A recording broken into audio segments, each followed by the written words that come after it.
Elena, for inviting me to be part of this wonderful celebration of women. I'd like to share with you a presentation I gave in Scotland a year ago in response to a similar question that arose. Where are all the women philosophers? Why are there none in the material, Mr. Landry? What did they say? Who were they? And when you're asked that question, there was one or two that came to mind, but I couldn't really put them into a timeline. I didn't really know what they said, where they came from, what their stories were. So I just started doing a little bit of research, and I was actually blown away by what I found. So I just want to share with you today some of my findings from ancient philosophy right through to modern day. As women philosophers of their time, they not only had to break down the thinking that was around, because that's what philosophers do, we're always looking at new ideas and development of ideas, but they also had to break down the traditional female role. They had to somehow question that, develop that, and expand that as they went on. I hope you'll find they're not stuffy, boring, dry, theoretical. They were vibrant, lively, joyful. But they also had to break down some of the traditional roles of women in order for their voices, for their wisdom to be heard. The talk isn't a feminist talk. Feminism isn't a philosophy. In fact, no ology or ism is philosophy. That's just a human construct really to explain something that's quite inexplicable. But you will see that they did influence feminine thought on as we go on. Elena asked, what does a wise woman look like? I didn't know she was going to ask that, but I've picked an abstract picture of the goddess of wisdom. She's always depicted in ancient times as tall, slim, with long flowing hair. As we'll see as we move through time, she doesn't always look like that. Women of wisdom come in all shapes and sizes, and they should be not limited to anything like that. Sophia, the goddess of wisdom, depicted feminine. She's the feminine quality. Whenever a man or woman draws on wisdom, they draw on that feminine aspect. And the other qualities that are associated with this are also truth, justice, beauty, and love. All of these are depicted as feminine qualities. A quote from Rabindranath Tagore: "Men can only think. Women have a way of understanding without thinking. Woman was created out of God's own fancy. Man he had to hammer into shape."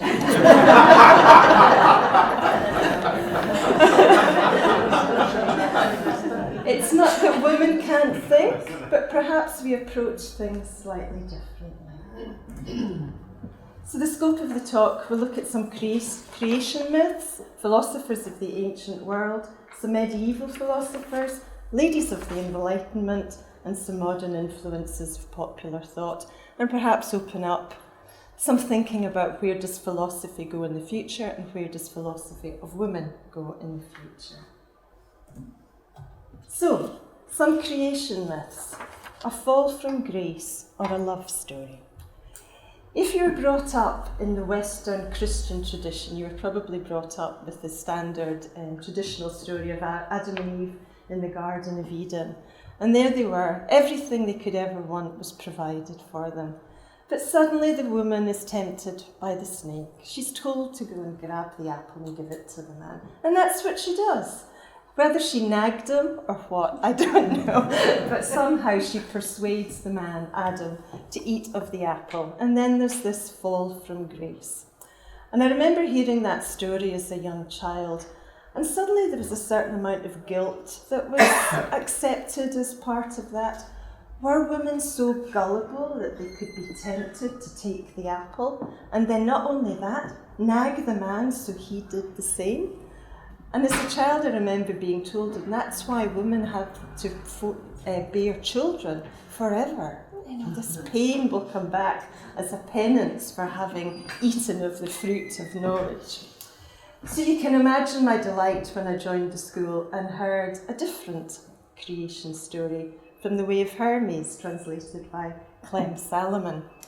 I'll just show you a short extract from it, but if you can imagine the Creator God, and it's a myth, it's a story, we'll never know what really happened, and he's showing the spirit of man, humanity, this beautiful creation that he's made.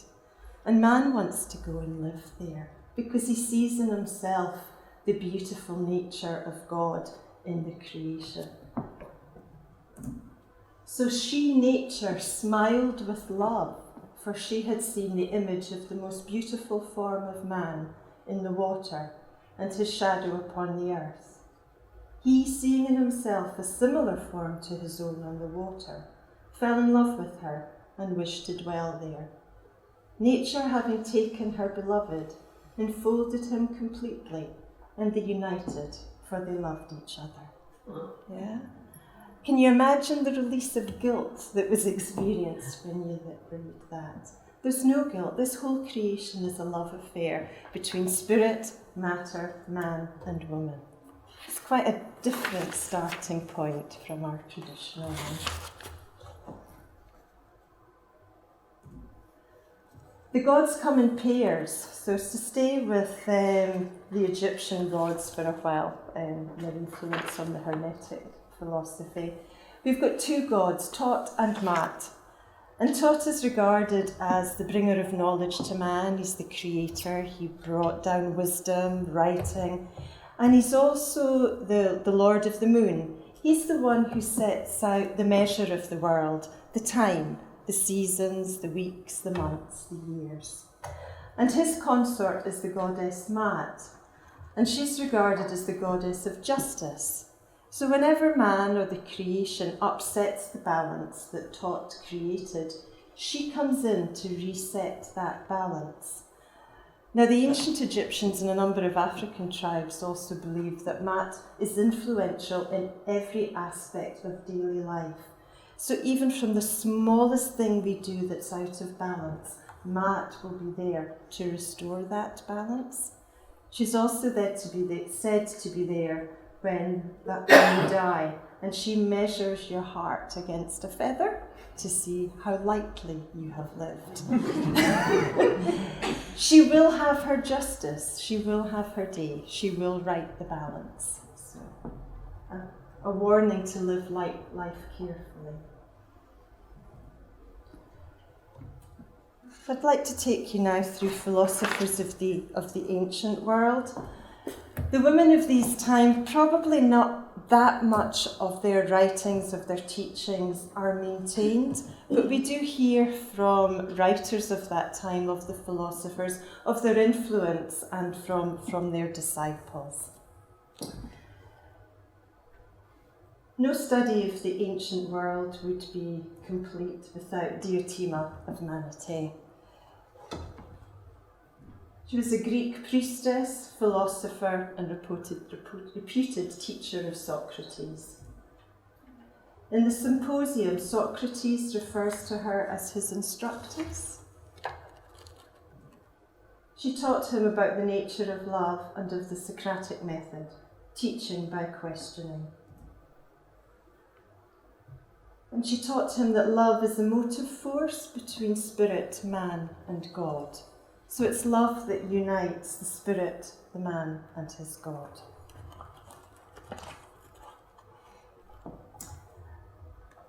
From the Symposium, nor will his vision of the beautiful take the form of a face, or of hands, or of anything that is of flesh. It will be neither words nor knowledge, nor a something that exists in something else, such as a living creature, or the earth, or the heavens, or anything that is, but subsisting of itself and by itself in an eternal oneness, while every lovely thing partakes of it in such sort that, however much the parts may wax and wane, it will neither more or less, but still the same inviolable whole.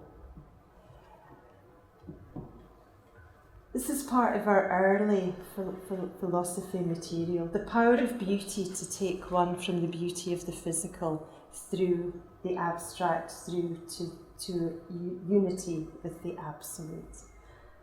And Socrates claims that it was Diotima who taught him this. I would add that in Plato's Republic, he also claimed and advocated that women were as equal as men in every area. They could study, they could rule the state, they could compete in games. There was no separation there. Hipparchia of Maronia. Anyone heard of Hipparchia of Maronia? No. I was hoping we could find some obscure ones as well. She was a cynic. When she was young, she fell in love with Crates of Thebes. He was a famous cynic philosopher. Against her parents' wishes, she married Crates. Her parents were against her marrying him because the life of the cynic was one of poverty, wandering around the streets. I mean, she was giving up a life of luxury to follow her husband and become a philosopher. So it's said that she said, "I, Hipparchia, choose not the tasks of rich-robed women, but the manly life of the cynic. Brooched, clasped tunics, well-clad shoes, and perfumed headscarves please me not, but with wallet and fellow staff, together with coarse cloak and bed of hard ground, my name shall be greater than Atlanta, for wisdom is better than mountain running." I'm not sure quite what the last line means. But she was quite happy to follow her husband, Crates, around the mountains of Athens. Her fame is because, as a woman, she gave up everything to follow her husband in the pursuit of philosophy. Apart from this little quip, there's not much of her writings left, but there are a number of stories around her. And in one of the letters, it was said that she'd made her husband a cloak and sent it to him. And he'd sent it back and said, "Why have you done that? Is it so that the people will think you love me?" What was her motivation for making this cloak? And he said, "Stop it, you married me to study philosophy, so leave the loom behind and come and join me." Arete of Cyrene. Are these new to you? Yes. She was the daughter of Aristippus of Cyrene, and Arete learnt her philosophy from her father, Aristippus, who had learned his philosophy from Socrates. And Arete in turn taught her son, Aristippus the younger, and hence her son was nicknamed Mother Taught. I don't know if that was a term of derision at the time or not, but that's what he was called. Arete reportedly took over the leadership of the school when her father died. The Cyrenaics argued that discipline, knowledge, and virtuous actions are more likely to result in pleasure, whereas negative emotions such as anger and fear multiplied pain. She is said to have taught natural and moral philosophy in the schools and academies of Attica for nearly 35 years, to have written 40 books, and to have counted among her pupils 110 philosophers. Not bad. There was an epitaph which was when she died, and the epitaph declared that she was the splendour of Greece and possessed the beauty of Helen, the virtue of Therma, the pen of Aristippus, the soul of Socrates, and the tongue of Homer. And we haven't heard of her. Aspasia. Aspasia had quite a colourful life. She wasn't from Athens, she was an immigrant, and her claim to fame was that she was the lover and partner of the statesman Pericles. The couple had a son, Pericles the younger. According to Plutarch, her house became an intellectual centre in Athens, attracting the most prominent thinkers and writers, including the philosopher Socrates. It has also been suggested that the teachings of Aspasia influenced Socrates. She's also mentioned in the writings of Plato, Aristophanes and Xenophon. Sadly, somewhere along history, she's got the reputation of being the prostitute and the brothel keeper that the famous men of Athens visited. Whether that's true or not, we don't know. But we do know that because she was an immigrant to Athens and because she was a woman of her own means, she didn't have to abide by the normal rules and regulations of the Athenian woman at that time. So she was free to debate, to participate in public dialogue. And so therefore she had a relative amount of freedom in the city at that time. She was noted for her ability as a conversationalist and advisor, rather than merely an object of physical beauty. Plutarch writes that despite her immoral life, friends of Socrates brought their wives to hear her converse. As with most relationships, they're never sure if it was Pericles or Aspasia who wrote some of the speeches that he delivered. Plutarch says, "Now, since it is thought that he proceeded thus against the Samaeans to gratify Aspasia, this may be a fitting place to raise the query, what great art or power this woman had, that she managed as she pleased the foremost men of state, and afforded the philosophers occasion to discuss her in exalted terms and at great length."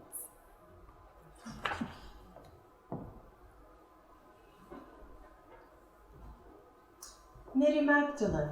Let me just move on a little bit. Maybe not quite what you would expect to see here. At the crucifixion and at the resurrection of Christ, Gospel of Mary, an agnostic text, which I'll go over just now, regarded as the apostle to the apostles. Oh, sorry. How do I get that? Back out. That's it. There's a Gnostic text called the Gospel of Mary Magdalene, and the date's uncertain, but there are fragments that existed as early as the 3rd century. It's only about 50 or 60 lines long, not a huge text at all, and it begins with a dialogue between the risen Christ and his disciples, in which Jesus instructs them to preach the gospel. The male disciples feel unequal to the task until Mary Magdalene encourages them. She strengthens their courage. And at the request of Peter, she also tells them some of the private teachings that she received from Christ. Some of the disciples then challenge this, disbelieving that their Christ could have given this wisdom to a mere woman. And definitely a short gospel worth reading. I've brought a copy of it. It's a nice translation by Jean-Yves Leloup. And his commentary talks about the feminine aspect of thinking, why it should be considered and why Mary Magdalene's gospel is worth reading. There's a theme that runs through it that's repeated several times. Those that have ears, let them hear. Suggesting open up your ears to the truth. She's saying this a lot to the men. She also talks about the importance of silence throughout, and the various steps to communion with Christ. So they're all set out just in 50 or 60 short verses. She also expresses the important part that nous has in this search for the truth, the special use of the mind which can somehow bring a vision of the truth beyond words, very hermetic in its description. And Jean Leloup mentions that this is perhaps an area that women have a greater ability, their intuitive ability to see things, to grasp things beyond words, more of a feeling than a knowing with the mind. Pope John Paul, in his 1988 address on the dignity and vocation of women, says this about women within the church. The women are the first at the tomb. They are the first to find it empty. They are the first to hear, "He is not here, he has risen." They are the first to embrace his feet. The women are also the first to be called to announce this truth to the apostles. The Gospel of John emphasises the special role of Mary Magdalene. She is the first to meet the risen Christ. Hence she came to be called the Apostle of the Apostles. Mary Magdalene was the first eyewitness of the risen Christ, and for this reason she was also the first to bear witness to him before the apostles. Hypatia, Elena, Hypatia. Greek mathematician, astronomer and philosopher in Egypt, and then part of the Eastern Roman Empire. Head of the Neoplatonic school at Alexandria, where she taught philosophy and astronomy. She was a follower of Plotinus, who developed Neoplatism in Alexandria from about 400 to her death in 415. She was so well known that apparently a correspondence addressed only to the philosopher is said to have reached her. She was also a leading mathematician and astronomer, and she is thought to have taught ideas relating to the different levels of reality and humanity's ability to understand them. Most of her writings are now gone. It's all from the lives of famous philosophers at that time that we hear about her teachings. At that time in Alexandria, there was the rise of the Catholic Church, the Christian faith, which was quite strongly against these, what they would regard as the pagan religions. They didn't want to hear or see any of this in the streets. Hypatia would wander through the streets with her cloak, philosophising. She was said to have been beautiful, virtuous, a shining light to anyone who came within her aura. And because of this, there was a great deal of jealousy among the Catholic Church for her. The bishop at the time spoke out against her. She was preaching that the I buried within us is a divine guide. She's speaking about each individual having their own journey, their own wisdom within to reach the universal, to reach the absolute. The Christian church at that time didn't like that. They didn't want it to be coming from a woman either. She came to quite a horrible end. They came into the temple, they took her, carried her through the streets and killed her in a very horrible ending. But it wasn't the end. I mean, she was made a martyr then for the truths that she tried to bring forth.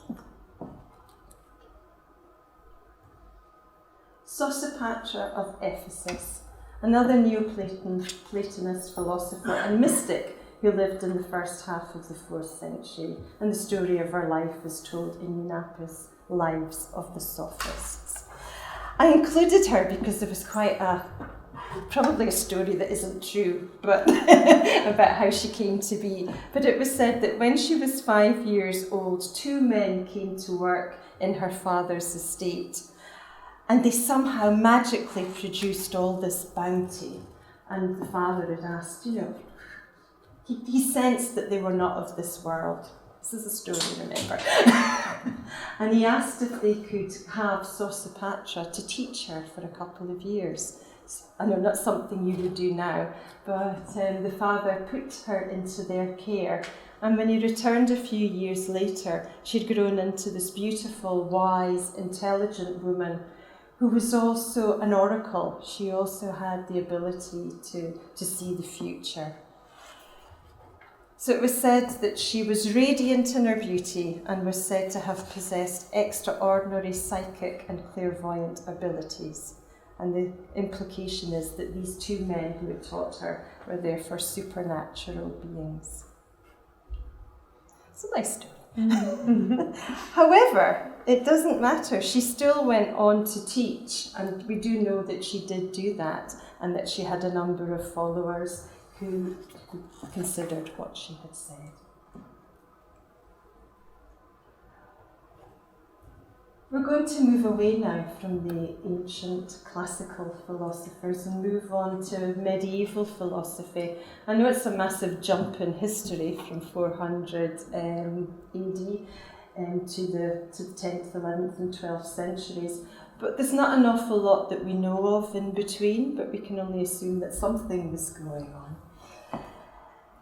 The medieval times for women didn't really offer an awful lot of choice. Rich or poor, childbearing could take its toll.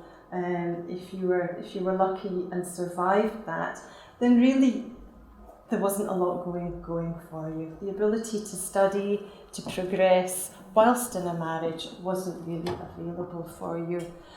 But at this time there was also the rise of the cathedrals, the schools, the universities, and women and men were flocking to these communities in order to live a contemplative life, and where they were free to study, to explore the truth, to translate, to paint, to draw, to study music, which they could not do if left at home in their times. And these women weren't writing in a vacuum. They engaged with and influenced the intellectual, theological and cultural movements across Europe at that time. They're often regarded as wholly divine women, spiritual. You often wonder why they're included in a talk about philosophy, but that was how philosophy was presented at that time. It was a mystical. It was within the cathedrals, within the churches, a contemplative approach. Hildegard of Bingen, you've all heard of Hildegard, quite a lady. She began the religious life when she was only 7 or 8 years old, when she went to live with an aunt who was a religious recluse. A few years later, they turned the retreat into a convent, and Hildegard became a nun at only 14. She managed to receive a broad enough education to be familiar with scripture, the sciences, the classics, and philosophy. A massive amount of work that she prepared was dictated, and they include letters, songs, prophecies, visions, a play, and a book on medicine. Her prophecies were taken seriously by everyone, including the Pope. Her major work was Scivias, a record of her life and visions, which she began dictating when she was 43. And through all of this, she was still the manager of the convent. I just want to share with you a vision she had of the divine feminine. She is so bright and glorious that you cannot look at her face or her garments for the splendour with which she shines. For she is terrible with the terror of the avenging lightning, and gentle with the goodness of the bright sun. And both her terror and her gentleness are incomprehensible to humans. But she is with everyone and in everyone.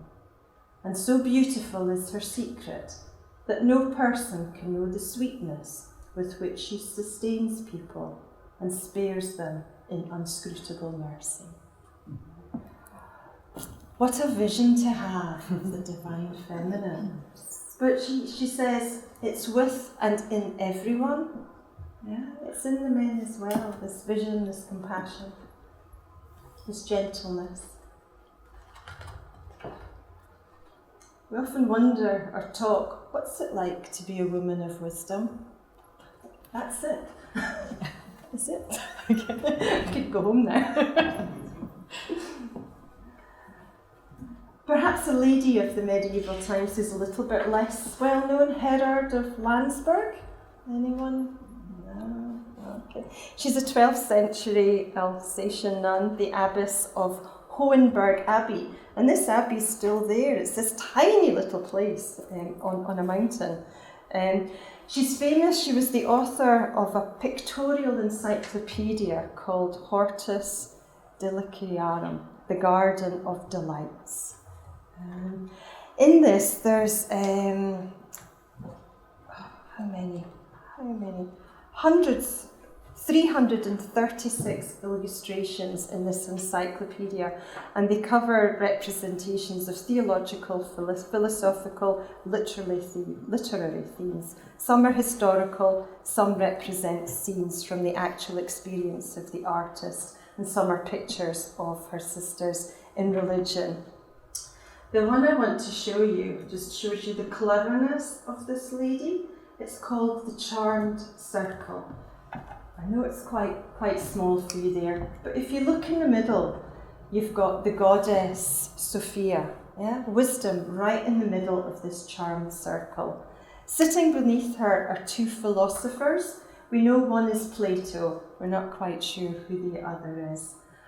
Around her are the trivium and the quadrivium, the subjects that were studied at that time, and you'll see they're all depicted as women. So, beneath the circle, or sitting out with the circle, are the wise men, the poets, the magi of that time. And they're out with the circle because there are all the little blackbirds whispering untruths into their ears, suggesting that they're not taking their truth from wisdom, but they're listening to someone else. If you Google this and see this abbey at Hornhaut, it's this tiny little place, and yet it produced this, and she was aware that at that time wisdom wasn't being sought out in its fullness. And I thought that's so clever. I mean, a lifelong work, the detail.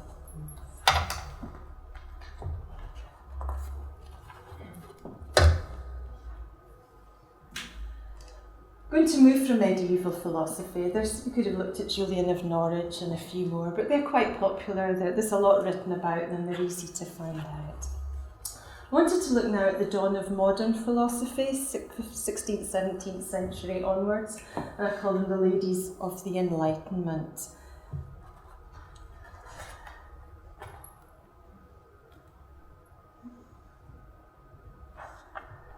Lady Anne Conway, 1631 to 1679.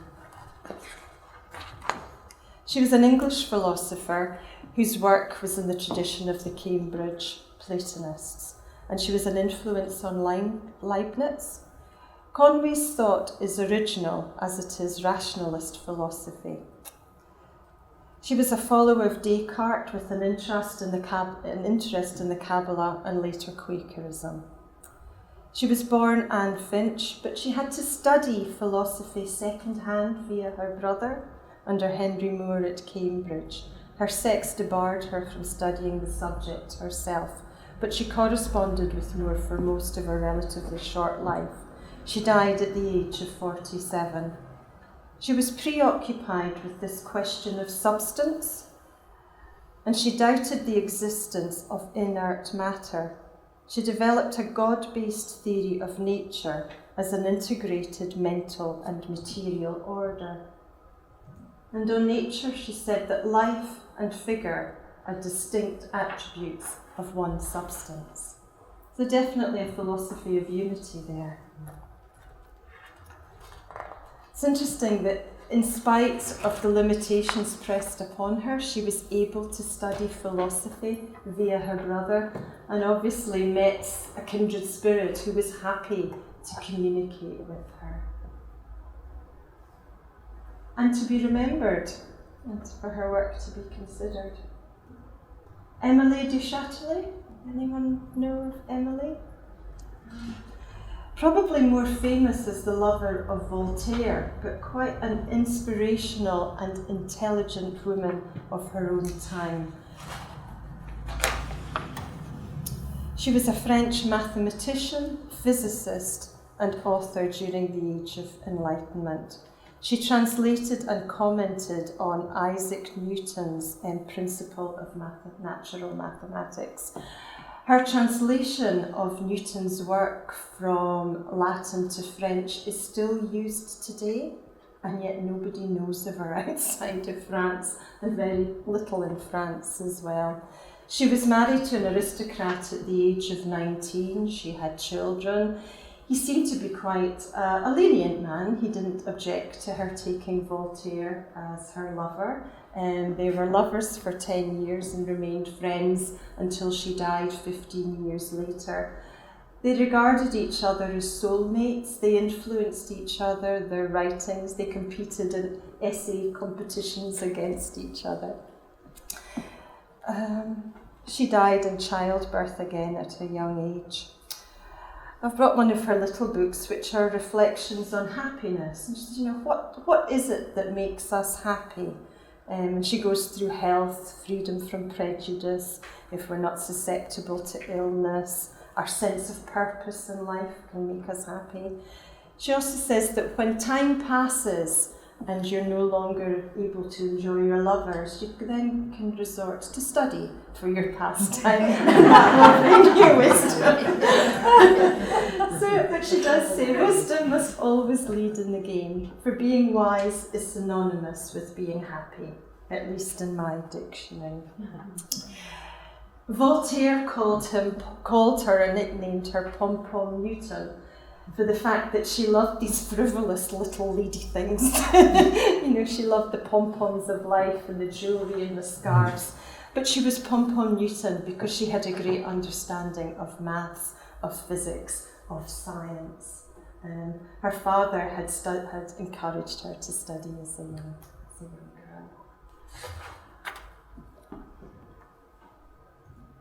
Perhaps one that you may be a little bit more familiar with, Mary Wollstonecraft. She was mother to Mary Shelley. She's famous. It was at a time of upheaval within Europe and in America. We've got the French Revolution. We have American Wars of Independence. Everyone was talking about the rights of man. The common man was rising up against the status quo. She's famous for two essays. The one I really liked was the Vindication on the Rights of Man, where she maintained that the aristocracy, the ones who were the guardians of society, had lost their moral values, that they no longer cared about man in general, they were just pursuing their own aims. She followed this with another essay on the rights of women, where she believed that women should be educated, that if women appear frivolous in society and stupid, it's because they haven't been educated. If you educate the woman, then she will rise to that. So she was seen as the founding feminist of the suffragette movement before it had come into existence.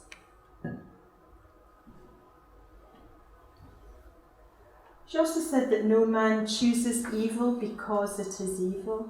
He just mistakes it for the happiness, the good he seeks.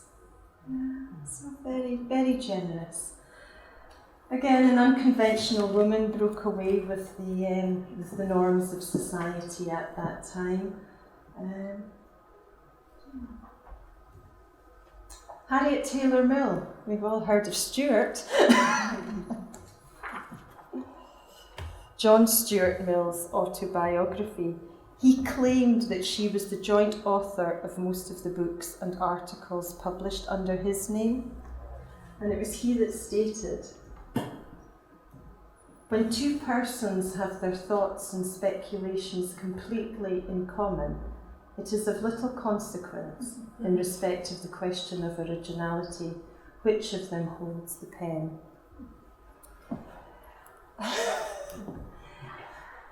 He was in awe of her. Anything you read of John Stuart Mill, he claims it came from Harriet, that she was the one who inspired him. It was her truths that he wrote about, and she was happy at that time to work for him. They wrote essays together on marriage, on divorce, on equality, along with their daughter, whose name escapes me just now. She was involved as well. It's nice when a man gives credit to his real inspiration. move on to influencers of modern thought. Philosophers for a modern world. Simone de Beauvoir.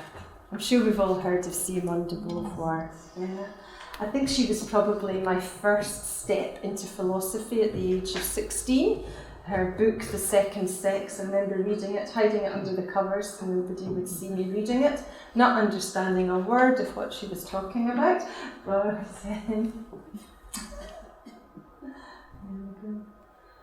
in it she says that one is not born, but rather one becomes a woman. One is not born a genius, one becomes a genius.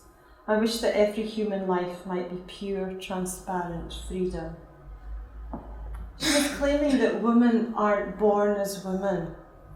They are constructed from the society of which they are a product.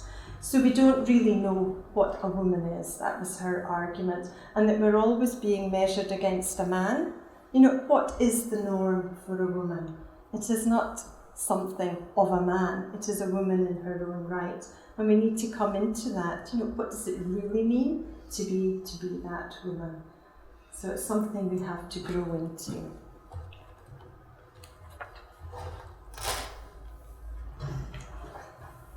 She's rather overshadowed by her famous lover, Jean-Paul Sartre. But again, he maintains, you know, when two people work together, who writes, who holds the pen, who's published doesn't matter. The importance is that the idea and that the message is produced. Again, a lady with a very unconventional life. She never married Sartre, but she did have an array of lovers. Mary Midgley. We know of Mary Midgley. Yeah. She was one of half a dozen modern philosophers who studied in Oxford during the war years. She said that when she arrived at Oxford University, the dean said to her, "Now, Mary, just remember, ladies are still under probation here at the moment." Shocking. Can you imagine it?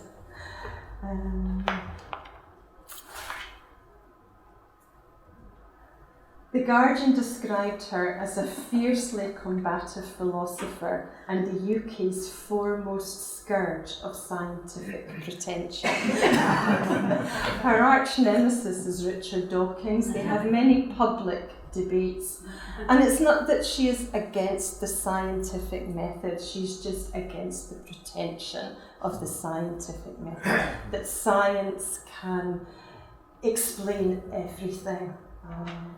There's some YouTube clips of her. She's being interviewed, and she must be about 5 foot tall, but so fierce, so passionate. Absolutely amazing little woman. And you can see that the interviewer is somewhat apprehensive of her. He's just a young man, although she says and does nothing, but her presence was enough.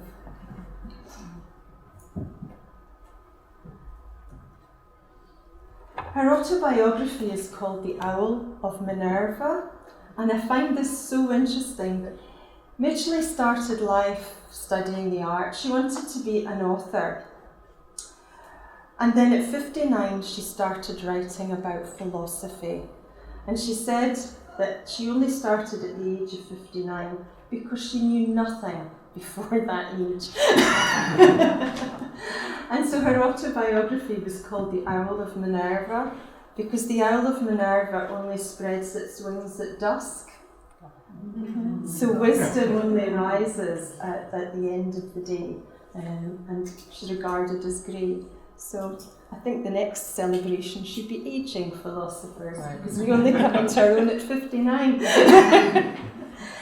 She carried on, she lived till she was 99, and I've heard that 2 hours before she died, she finished a foreword for a book. So if you talk about 100 years doing your duty, she almost made it. Mary Warnock. From her book, Imagination and Time. Without imagination, we should be lost, but it is only with its help that we can interpret our experience. turn it into experience of an outer world, and thus make use of it in understanding what and where we are and what we need to do. That's from her book Imagination in Time.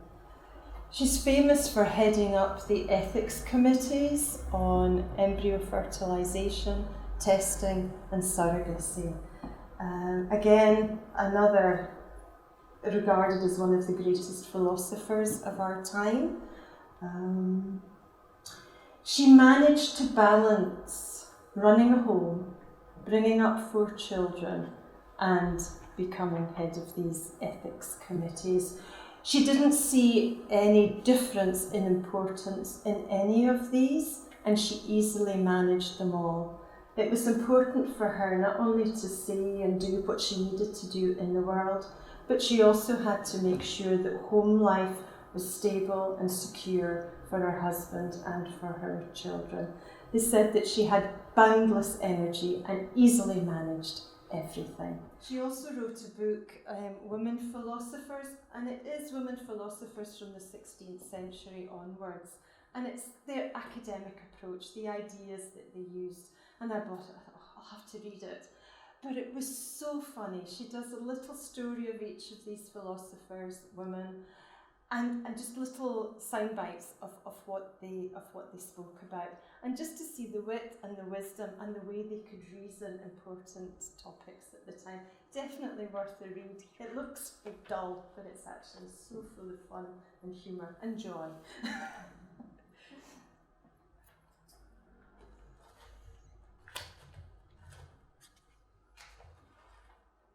One of her other books that I've read and find quite useful was The Uses of Philosophy, and she believed that philosophy and philosophical inquiry should underpin everything that we do. Whatever we're studying, whatever we're exploring, that use of that special way that philosophers question till they get to the truth should underpin everything. Philosophers for a modern world, let's look. Malala Yousafzai. I know she's downstairs in the Hall of Fame. Everyone is aware of the young Pakistani activist who fought and stood up for education of women in Pakistan, young girls. She now has a foundation from all the money that she raises from speaking, to make sure that every woman, every young girl in the world receives 10 years of education. Isn't it shocking that we're still having to fight for that in some areas? There are 2 powers in the world. One is the sword and the other is the pen. There is a third power, stronger than both, that of women. I'm watching time. Our men think earning money and ordering around others is where the power lies. They don't think the power is in the hands of the woman who takes care of everything all day long and gives birth to their children. She also said, we liked to be known as the clever girls. When we decorated our hands with henna for holidays and weddings, we drew calculus and chemical formula instead of flowers and butterflies. We just can't hold a good woman down. And it's 16. One to watch for the future. Karen Armstrong, yes. Great writer of comparative religions. I mean, what an intellect this lady had. Was a nun, left the convent, does a lot of good in the world in trying to reconcile the differences within the various religions.